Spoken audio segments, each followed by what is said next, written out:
We're going to do part 2 of what we started last week. Spoke last week of the difficulty in the waiting, when we're waiting upon the Lord's timing for understanding of a circumstance, answer to a prayer, for guidance, for clarity. We find ourselves many times in times of waiting for different things in our lives. Spoke of the kavod, glory of God, how it led the people when to move and when to encamp. Does anybody remember what the word kavod means, or what it shares the same root word, what we use to help us understand the meaning of the word? That's the key. It shares the same root. It Exactly. doesn't necessarily mean, but it shares the root word with heavy. Heavy. We discussed that. Weighty. Gravitas. Yeah. It's glory, nobility, honor, chiefly. Yeah. They encompass it as well. Gravitas is a great way for us to understand it today, but sharing the same root word as heavy or weighty, how we understand, and how much more so would have been the Israelites in the presence of this dense cloud that descended upon the tabernacle, the weight of God's presence, the weight of His glory, His goodness, His mercy, but also His justice. How it is on display for us today when we said the heavens declare the glory of God. Same word used. The kavod, the glory of God, is on display for us today, so that we are without excuse in God declaring His presence. For us to recognize His providence, and when we talked about difficulty in times of waiting last week, came to the conclusion that there is no lost time when we're waiting upon God, even though for us that's difficult to come to terms with. We spent time in Numbers chapter 9. We keyed in on verse 22. And here it says, when the cloud stayed over the tabernacle, whether it was for 2 days or a month or a year, the Israelites would remain in camp and not set out. But when it lifted, they would set out. And we focused on that time of waiting and their encampment. Remember that waiting doesn't necessarily mean idle. It doesn't mean we're sitting with legs and arms crossed, simply waiting on God to point us in a direction. Life goes on, if you will, but we may find ourselves in time of waiting for clarity from God. And in these times, we looked at how Israel grumbled against God, even longed to be back in Egypt at times. But this week, we're going to look at the second part of that, if you will. We talked about difficulty in the waiting, when the cloud was there for 2 days or a month or a year. Now we're going to look at distraction in the journey. When it lifted, they would set out, focusing on the movement of Israel through the desert and their journey, and how their movement through the desert can parallel our life, our journey. How does distraction and self-reliance lead us away from trusting God? And how can the daily mundane cause us to lose all before the kavod of God? So if we go back to when God brings Israel out of Egypt, if we call Mount Sinai the marriage ceremony, you could say that their time in Egypt was the courting of God. So what was the attitude of Israel toward God when He brought them out of their slavery, out of Egypt for the first time? Rejoicing. Yeah. There was no immediate grumbling, was there? Not immediately. We talked about this in the 2 lessons that I was able to share with the class. It's obviously speculative, but all they'd known all their life was slavery and bondage. They were not ready for freedom. I don't know. They were obviously rejoicing that they were free from underneath that heavy burden of tyranny. But I'd be hard pressed to say that they understood anything. There's evidence to suggest that they had forgotten the God of their fathers, that they were just, all they knew was bondage. Yep. They were beaten down people, yet they were stiff-necked. They were institutionalized in a sense. Well said. Yeah, they had been in slavery for over 400 years, chances are they didn't even know who this God was. They had heard, I'm sure, heard the term, the God of Abraham, but who is this God? They had not encountered him. Again, some speculation, but everything that we read, there had been no encounter with him previously. There's textual evidence to suggest that they wanted to go back, so they mentioned the Stockholm Syndrome. They that's all they knew. No matter how much they knew, they knew where they were going to eat, what they had to do from sun up to sundown. I mean, their life was dictated for them, so they missed that. It's hard to. They knew the gods of Egypt. They knew sacrifice, and God brought them out of that to show them. I mean, that's what he's going to do at Sinai, is show them who he is, how he wants to be worshipped, and he uses a system that they know to start them where they are, to teach them how to worship him. You'll hear it called accommodation. You see God starting with them where they are in the Old Testament and moving them the further the Old Testament goes, and obviously when we get into the New Testament, God is moving them closer and closer to where he wants them to be. But he starts with what they know. Yeah, other cultures were using the same kind of sacrifice, but he said the difference is the blood and the life are mine. Absolutely. Life is in the blood. Yeah. Exodus 14:31 gives us a clear picture of what their attitude was when God brought them out. It says, when the Israelites saw the mighty hand of the Lord displayed against the Egyptians, the people feared the Lord and put their trust in him and in Moses, his servant. Wouldn't you? I mean, you just see these 10 plagues carried out against Egypt. We know the first, I think, 4 were shared that they experienced as well with the Egyptians, but after that, God separated them, Israel, from the Egyptians, and the remaining 6 plagues were only carried out against Egypt. And they saw that they were spared. Who is this God that cares for us when we've been in daily bondage and slavery? It's easy for us to see why they would be excited, why they would worship, why they would put their trust in him and in this man Moses who has come to lead us out. That was the extent of their theology. Absolutely. We look back on it having the advantage of 2 testaments in all our lives. We've heard it, and now we read it and study it. But their theology was limited to one thing: fear. Yep. And they didn't know what to do. They didn't yet know who he was, but they saw what he was doing for them. We can understand that too, can't we? Would that we had a bit more of a sense of that kind of fear and reverence. So Gravitas. Which is easier to believe in? Yeah. Having 2,000 years of knowledge of a coming Lord, or a Lord and Savior that has come and is coming again, or however long these 10 plagues, whatever that period of time was, that seeing that, Yeah. and having that natural fear of it, which is easier to. Blessed are those who have not seen and yet still believe. So God brings them out of Egypt, crossing the Red Sea, while simultaneously wiping out the armies of Egypt, of Pharaoh. Brings them to the base of Sinai, and Moses ascends Sinai, right, to bring down the law. How long was Moses on the mountain? 40 days and 40 nights. And what happened when he came back down? Heathens. Yeah. Again, looking at Sinai in the context of a marriage ceremony, this is infidelity, even on the honeymoon.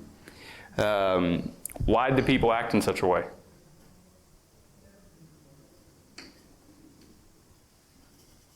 In a sense, you could say they still didn't know any better. Yeah.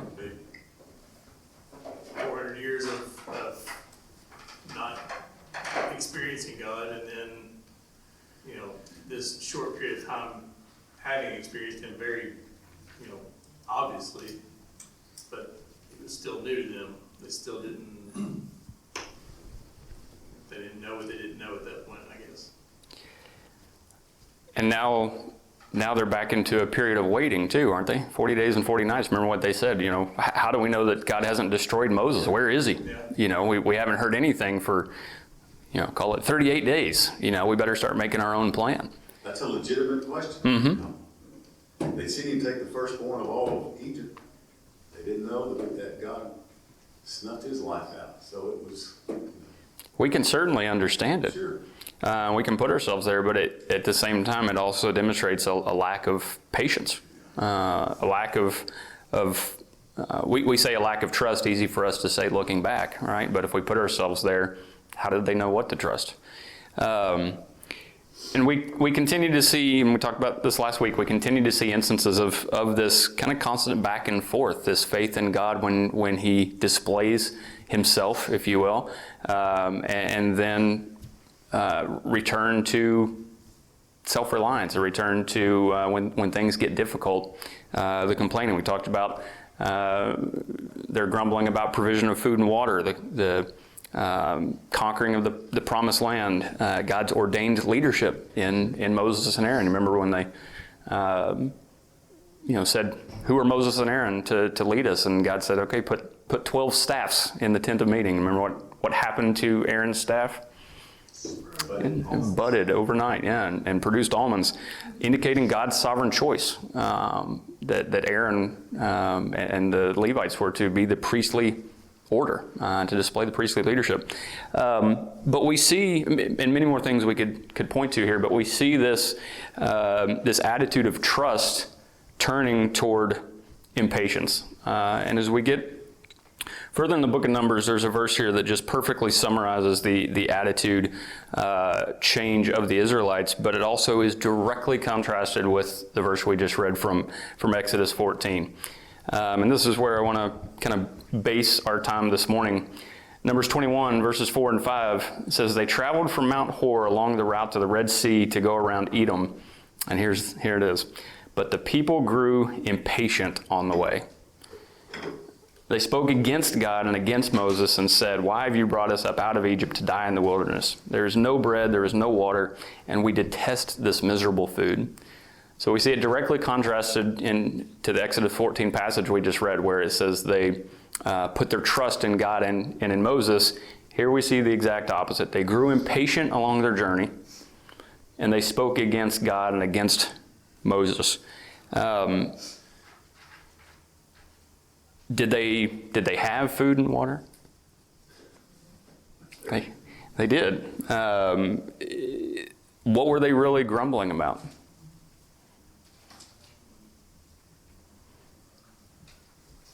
In a sense, they grumbled against the reliance on God because, again, what they had known was in Egypt they had access to food and different kinds of food, so variety. Yeah. And water was plentiful. So, despite having what they needed, they did not like the idea of having to rely on someone to provide that every day. I think that's exactly what happens. Just the chapter before, you see they grumble because there's no water, and Moses strikes a rock and there's water, but it's like there was immediate provision for the need, but there wasn't an abundance. It wasn't like I'm prepared for 30 days. It was like God meets the need at the time. And, I think there's the Israelites were longing for the security of Israel to see that there's always this, abundance around them. And that's like the Christian walk. Sometimes the things we complain about are not really the objects of our aggravation, though, are they? They just manifest themselves in Yeah. a multitude of forms, grumbling. It might have been one of the easiest things for them to look for, and I'm sure they were aggravated with food and the water and the provision, but that was God's direct provision, doing so in a miraculous way, if you think about the way the manna was provided, the way the water was provided. But if we look for the human condition present in this grumbling, it's the same thing that we struggle with today. We've already talked about impatience, but they knew what had been promised before them, and they wanted it now. They were tired of being in the desert. They're at this point have been in the desert 38, 39 years by Numbers 21 here. We struggle today with instant gratification, right? They thought it was supposed to be better than this. They had been in bondage for 400 years. They were excited with the way God displayed himself and brought them out with an outstretched arm. And little did they know that they had a 40-year wandering ahead of them. It's like going on vacation with kids, and you got a 9-hour drive. How are you gonna do that? What happened? But we can recognize these patterns in our own journey, right? Many times we have a direction in mind that we want to go, but God doesn't always take us there. And many times it's because he has more that he wants to teach us before we get there. Or he has a different destination in mind. What is the only destination that God has promised us?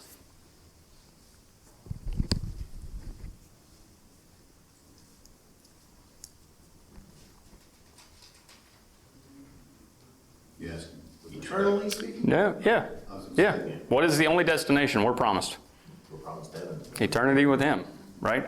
We're not promised what our path or what our journey will look like, here on this earth, in this fleshly life, if you will. It's interesting that Paul, talking about our eternal state, he was speaking about the burdens and persecution and such, and he said those things aren't to be compared with what we will have, and he called it, again, harkening back to your lesson, the eternal weight of glory. Yep. So, Romans 8:18. yeah. Romans 8:18. But this is 2 Corinthians 4:17. Oh, okay. Where, Same sentiment. yeah. Yeah. Romans 8:18. The troubles of this life are not to be compared to the glory that we will experience one day. But even the New Testament writers thought of this glory as a weight, a heaviness, the weight of glory. So Yeah. supports what you've said about glory.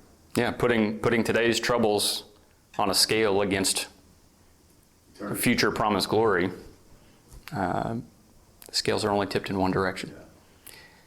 Deuteronomy 1, verse 32 and 33, it says, in spite of this, in spite of everything that the Lord has done for them and is doing for them, continuing to do for them, it says, you did not trust in the Lord your God, who went ahead of you on your journey in fire by night and a cloud by day to search out places for you to camp and to show you the way you should go.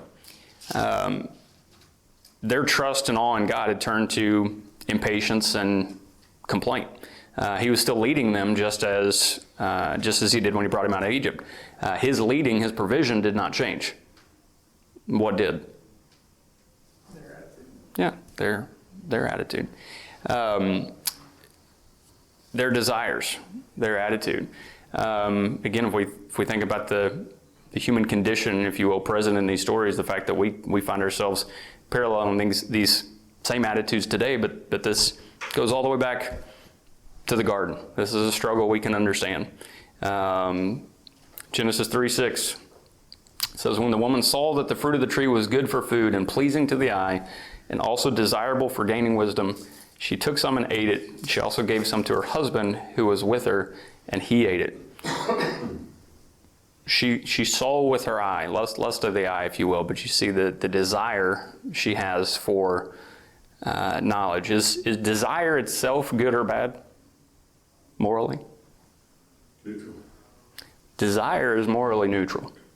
The same urge to desire God, to desire our spouse, to desire good, can also desire things that have the ability to corrupt.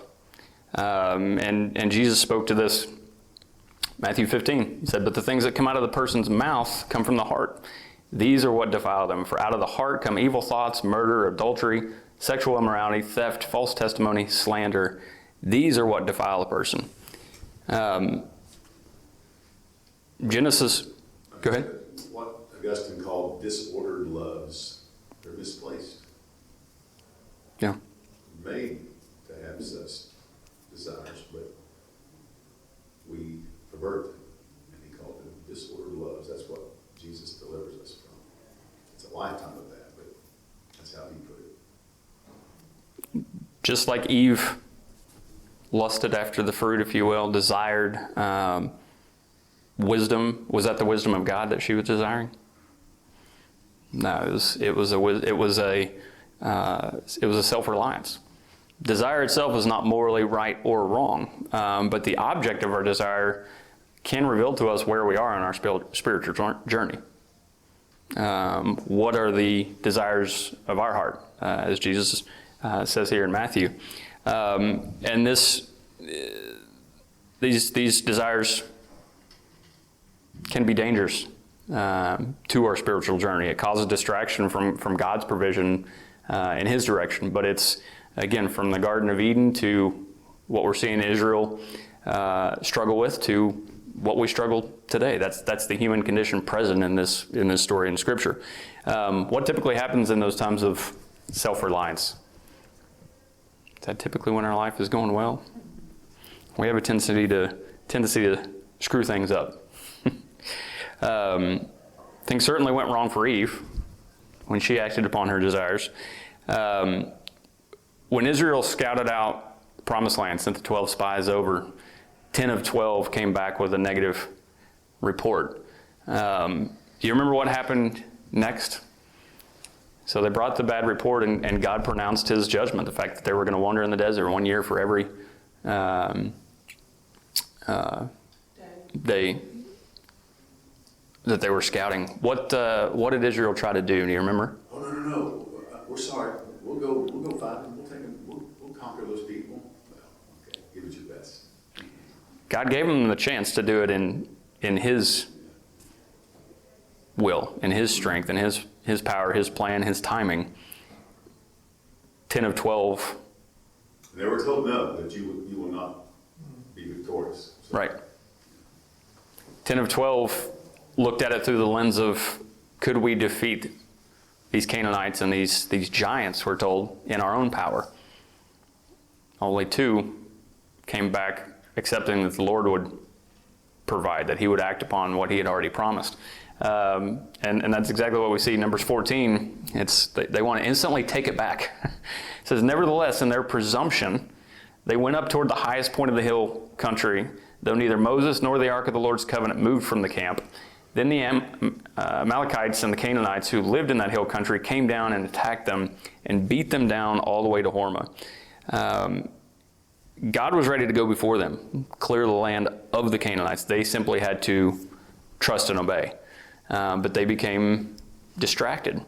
What their eyes saw produced not a fear of God, but a fear of what man could do to them, fear of the harm that they could experience. They viewed the consequences through the lens of their own strength, not that of God's provision. Because God had already made clear what His plans were. I don't know if you were going to say something. I love that translation, in their presumption. Yeah. That you can stop right there and talk about that, though. When we are presumptuous, when we are self-willed, heedless, the Hebrew says. And we Good word. We do the same, right? When we think there's a direction we're supposed to go, if God shows us that that's not the direction, or it's not coming in a way that's fast enough for us, or the way that we envisioned it, we have a tendency then to go back to our own self-reliance and say, I know this is what's supposed to happen, so I'm going to take steps on my own to get there. We have a lot of ingenuity. God had already made clear his plans to them. Exodus 23, it says, I will send the hornet ahead of you to drive out the Hivites, Canaanites, and the Hittites out of your way. But I will not drive them out in a single year, because the land would become desolate and the wild animals too numerous for you. Little by little I will drive them out before you until you have increased enough to take possession of the land. I love this verse, because it's not the way we typically like to work. But buried in here, something that's easy to read right over, I think is incredibly powerful. The words little by little. Read here, it's a picture of God's grace and His mercy. Clearing the land at a pace that Israel can survive and thrive. Shielding them from dangers that they may or may not even recognize were present. Further preparing them each step of the way. But we like to just rush in and and take all that we're, in this case, promised or that we think we deserve. Did the dangers lessen or disappear? No. God slowly prepared them to be able to handle those dangers. God sees what we don't see. God prepares us a step at a time for things that would be overwhelming to us if they were to all come at once. I'm sure each of you can think of things in your own life, whether it's your career, your family, difficulties you've faced that somehow you made it through, but you can also point back and look at times in your life that prepared you to face that challenge. Certain things that you may take on that you think if this had come 10 years ago, it would have destroyed me. But this struggle, this little by little, we struggle with that timing during those periods of preparation. Maybe one day we see the fulfillment in the why, but we're not promised that either. Deuteronomy 8:17, it says, he did all this driving out little by little, this preparing them, this bringing them in each step of the journey, even their wanderings, we're teaching them things. It says he did all this so that you would never say to yourself, I have achieved this wealth with my own strength and energy. The sad irony is that's exactly what we find it so easy to say, isn't it? He did these things to display his own power, his mercy, his provision, and it's during these times of apparent progress, or what we see as progress, that it's easy to attribute that success to our own efforts. Easy to look at our own skill when things are going well. But then we tend to hit a wall when that ingenuity comes to an end. So let's bring this back to our story in Numbers 21 here. We looked at verse 4 and 5 that says, as they traveled, they became distracted on the way. What was the immediate context of those verses? So we look at verses 1 through 3. It said, when the Canaanite king of Arad, who lived in the Negev, heard that Israel was coming along the road to Atharim, he attacked the Israelites and captured some of them. Then Israel made this vow to the Lord, if you will deliver these people into our hands, we will totally destroy their cities. The Lord listened to Israel's plea and gave the Canaanites over to them. They completely destroyed them and their own town, so the place was called Hormah. And it's the very next verse that we see during that travel from Mount Hor, people grew impatient along the way. Israel found themselves in a time of need when they went up against the Canaanite king of Arad. Just like we do, when our own self-reliance fails us, that's when we cry out to God, isn't it? We love our own strength until it's not enough. And then we cry out to God. And Israel did the same thing that we typically do. We start to make promises.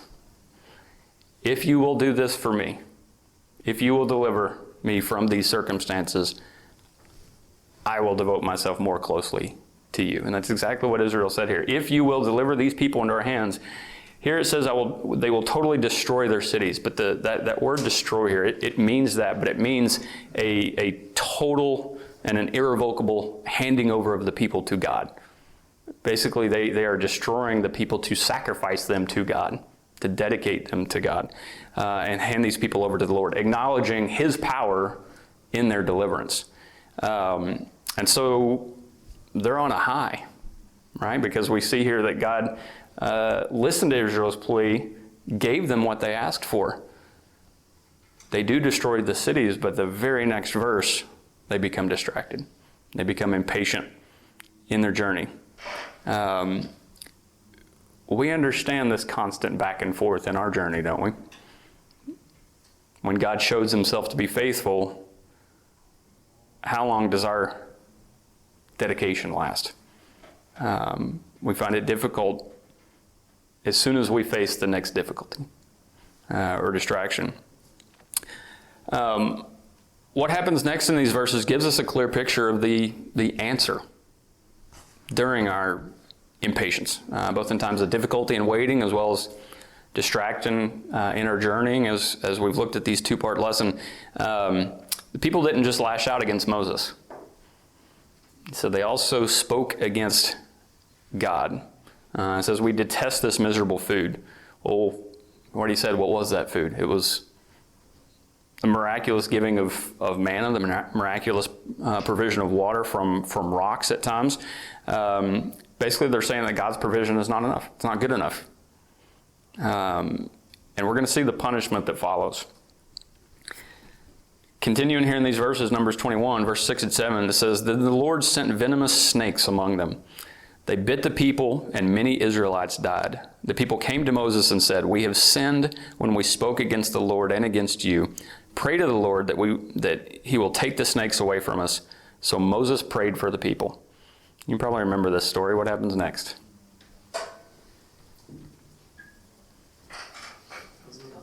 Just look upon or build I think it was bronze they get visually used to make a image of the snake, and when they look upon it, they'll Be healed. That's right. Verses 8 and 9. It says, The Lord said to Moses, Make a snake and put it up on a pole. Anyone who is bitten can look at it and live. So Moses made a bronze snake and put it up on a pole. Then when anyone who was bitten by a snake and looked at the bronze snake, they lived. What is it that we're to learn from this? How is this a picture of the answer to our impatience?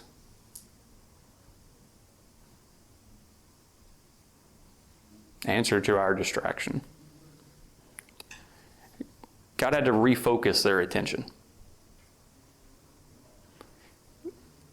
He knows our weakness. He, in a sense, anticipates our weakness. Deuteronomy 6 says, when the Lord your God brings you into the land he swore to your fathers, to Abraham, to Isaac, to Jacob, to give you, a land with large, flourishing cities you do not build, houses filled with all kinds of good things you do not provide, wells you do not dig, and vineyards and olive groves you do not plant. Then when you eat and are satisfied, be careful that you do not forget the Lord, who brought you out of Egypt and out of the land of slavery. He knows our tendencies. He knows our weaknesses. He knows we're susceptible during those times to look upon our own strength, to puff up our chest when things are going good. But he tells us to keep our focus on him. Deuteronomy 8 says, But remember the Lord, for it is he who gives you the ability to produce wealth, and so confirms his covenant, which he swore to your ancestors as it is today. Remembering that he is the author of the waiting, as well as the author of the prosperity. And so when we look at this account of Moses creating this bronze serpent and raising it up in front of the people, he's refocusing their attention. Look upon the serpent. They had no hope in this, where God sent the serpents to bite people. People were dying. They had no hope to survive other than to look upon this serpent. Just as we have no hope other than to look upon and fix our eyes on Jesus.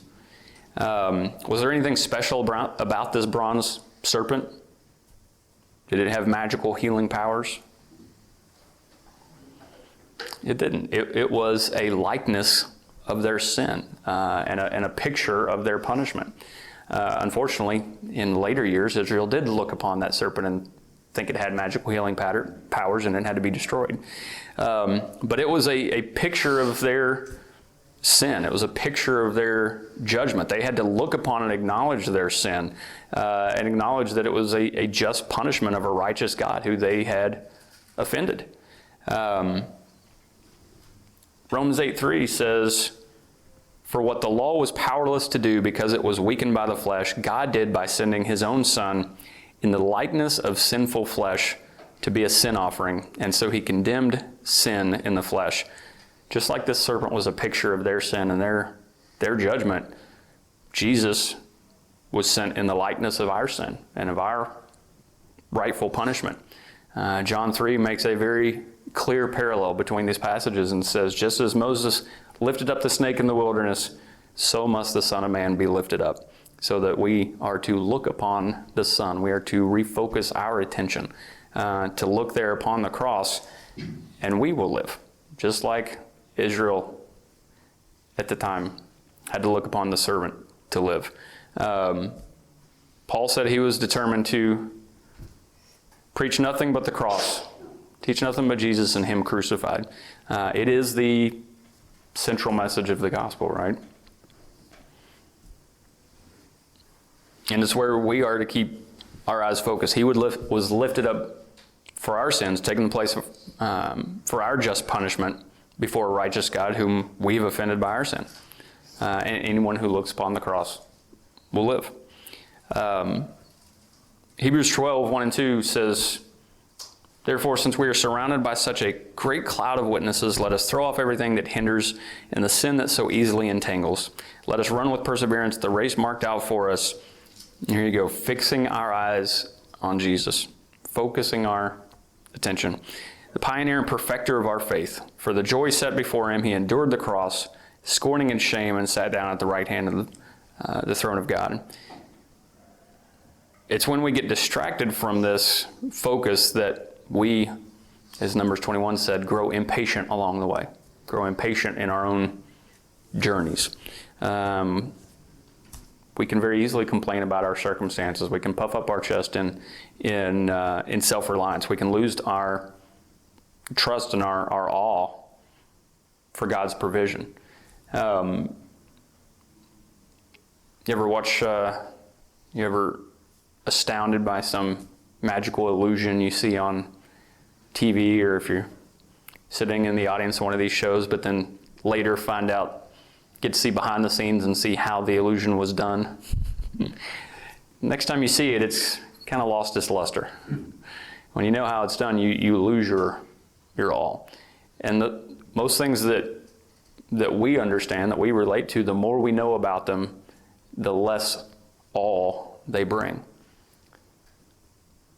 God is the opposite.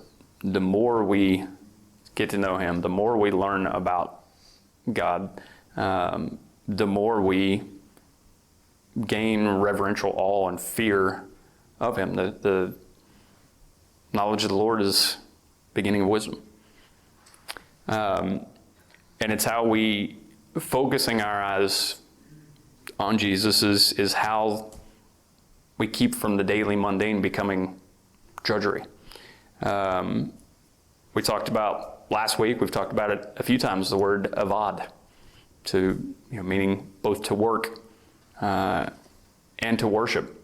In everything we do, we do it unto the Lord. Another good word to know here is kavanah, intention of the heart. So when we keep our eyes fixed on Jesus, when we focus our attention, when we are at work, when we're out to eat, when we're with our family, whatever we're doing, our work can be worship if we do it with intention of the heart, if we do it with kavanah. Recognition of God for who he is, the author and perfecter of our faith, as Hebrews said. And we have to answer the question, just like Israel did, do we love God for who he is or for what he's doing for us?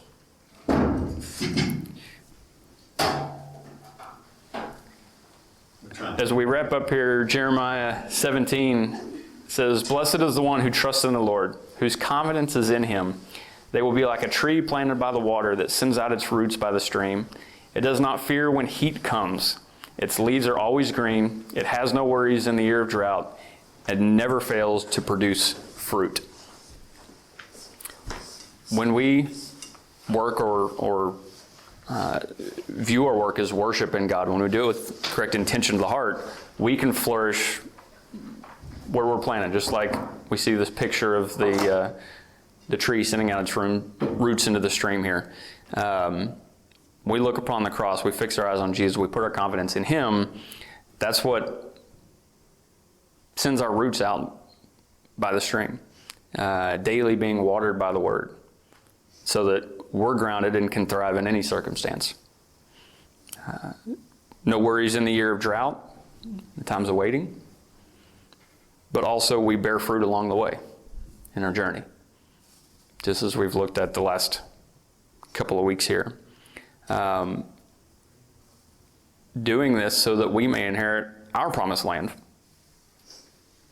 Hear God say to us as we enter, "Well done, good and faithful servant." come and share your master's happiness. We're not promised an easy path. In fact, we're promised the opposite. But we are promised a destination, as we said earlier, one where we will eternally look upon and worship the Messiah, who is no longer on that cross.